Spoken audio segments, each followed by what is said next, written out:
There exists a huge connection between your thoughts, your mind, and your feelings. If you have a thought, that is how you start feeling as a reaction to that thought. So say for example, if I ask you to be happy for the moment, just start crying or be angry for the moment, you will not be able to do it. It doesn't come naturally. It's impossible to instantly do it unless there is a thought for it.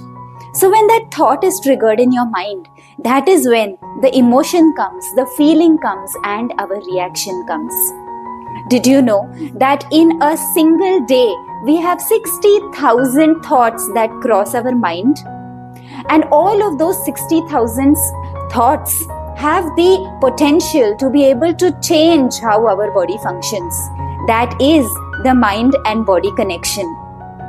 Often overlooked, often underestimated.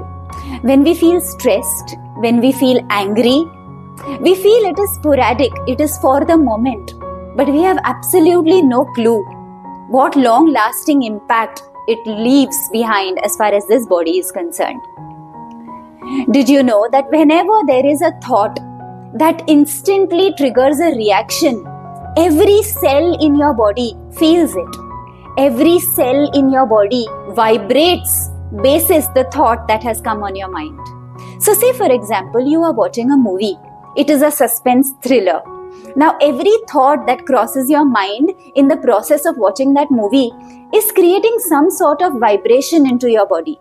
And that vibration of your cells defines how your body will function.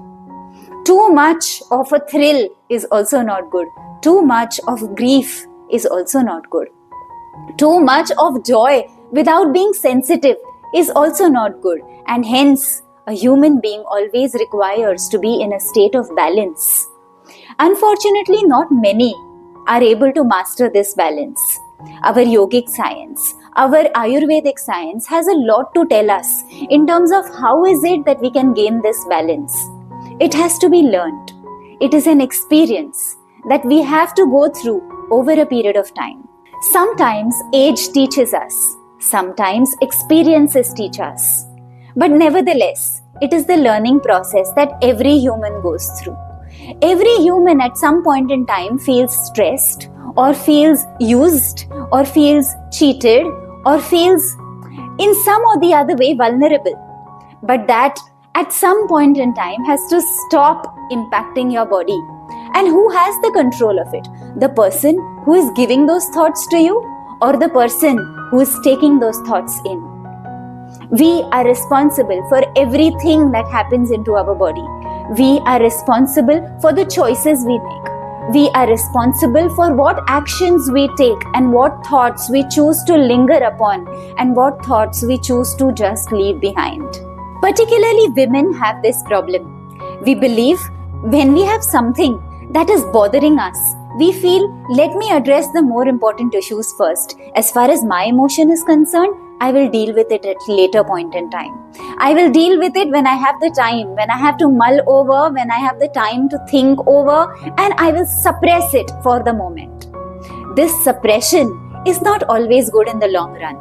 For once or twice, when we keep suppressing our thoughts, it becomes a habit. And over a period of time, these suppressed emotions, these suppressed feelings are not disappearing anywhere. They are just inside our body accumulating as toxins. They lead to certain chemical reactions into our body, which can also be called as hormonal changes.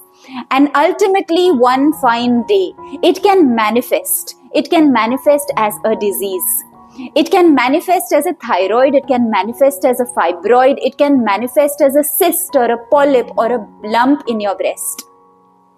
And why did this occur? Just because we've got into this habit of suppression. Did you know that it was Maharshi Sushrut, who was also called the father of Ayurvedic surgery, once happened to mention that what makes your blood toxic is not just the food that you eat. It is also about what thoughts cross your mind. So whether you have feelings of fear or phobia or negativity or anger or jealousy or any other negative emotion, they are going to manifest inside your body as a disease at one point in time. They make your blood toxic, and this toxicity ultimately becomes a disease. Sometimes we just keep mulling over a lot of negativity in our mind. So say for example, I am taking a lot of antibiotics, I am a diseased person, and we keep telling ourselves, I have this disease, I have this disease, I have this disease. What is your mind understanding? Your thoughts are telling your mind that you have a disease and you are not healing. And hence every cell which understands the thought that goes into your mind is understanding that you are not healing. Change it, shift it. I know it's not easy, but when you shift it to the fact that I am healing, I am getting better, every medicine or any lifestyle change that I'm making is making a difference to my cells, it's making a difference to my blood composition, it's making a difference and cleansing me from inside. That is when your cells get that signal. They understand and vibrate accordingly, give the information to your DNA, and your DNA understands what to do with this body next. Did you know that there is immense power in the power of visualization? So when we actually visualize that we are getting better, our body starts healing. When you have to compulsorily, necessarily pop a pill because you're going through a chemotherapy or because of whatsoever reasons, if you have to go through that radiation, just visualize that at the end of it, I'm also cleansing with the food that you eat, with the environment that you expose yourself to, with the lifestyle changes that you make. Try to go natural as much as you can before you actually pop a pill. But if you have to and you do not have a choice, then make sure that your visualization in your mind is not going to manifest a disease. Your visualization is not negativity, that this pill is going to make me really sick, this pill is going to give me side effect, this pill is going to, or this chemotherapy is leading to side effects and radiations and causing havoc in my body. Stay calm. Sometimes it is important to just visualize good things happening. Assume that whatever I am intaking is going to heal me, cleanse me from inside, and is going to get out of my body. And when this visualization happens, a lot of people going through chemotherapy also come back without affecting themselves too much with the side effects. They are able to deal with it a little better. That is the power of manifestation. That is the power of visualization. So when you have a weight problem and you are trying to manage your weight, just make sure that you don't keep telling you that my weight is not getting lost, I'm not able to lose weight, I'm not able to lose weight. Your body will not react.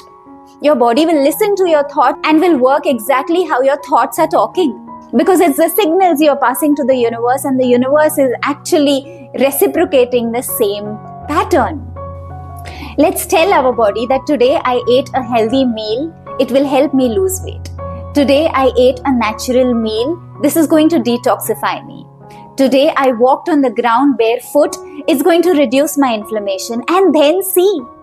Close your eyes and imagine that you are the thin version of you, or you are the healthy version of you, or you have the best of relationships, or you are becoming the person that you always wanted to. Take those 5 minutes of meditation for yourself every single day. Just concentrate on your breath and see that your breath alone can remove a lot of toxins out of your body. That is the power of visualization, meditation, and manifestation. So for all of you who are undergoing any diseased condition, don't let the negativity impact you so much that your disease becomes permanent. Turn it into positivity. I know it's not easy. It's definitely not easy. But you know what? Practice makes a man perfect. So start the practice today. I hope this was useful to you. I will see you in another video. Till we meet again. Namaste.